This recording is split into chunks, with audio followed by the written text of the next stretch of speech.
Hello, Plaid ladies. By now, you all know about the No Mean Girls campaign here at Plaid for women.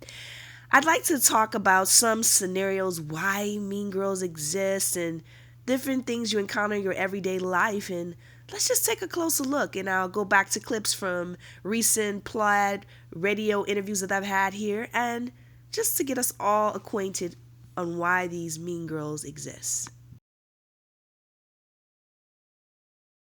Is the me factor.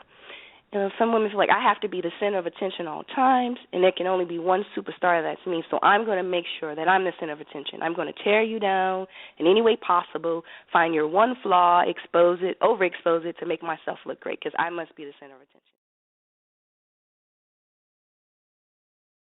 attention. And then there's the need to discredit, which means sometimes, I worked in male-dominated fields, and there are very few women in certain areas of the field, technology, science. And so I'm going to, and sometimes recognize it or not, discredit this woman to make myself look great. For instance, I was in an engineering organization. I was the only female engineer at the time. They brought in another female engineer, and at that time they started to play down my capabilities and propel her. And I found myself being defensive and angry about it because it was suddenly like, well, you don't know what you're doing. And I was like, I've been in this group for 5 years. Why can't we both coexist together? And they started to develop her and take her to leadership training. They didn't do the same for me. So I find myself being agitated by it. Like, I didn't want to have to talk to her. I didn't want to befriend her because I was like, why can't we, be two superstars instead of one? And I have another experience where I had a friend, which is another aspect of the mean girls. Sometimes women will help you as long as you're behind them. But if you're going to be ahead of them on the same level, they won't. Prime example is I had a friend who is a part of this diversity employee resource organization at a company I used to work for.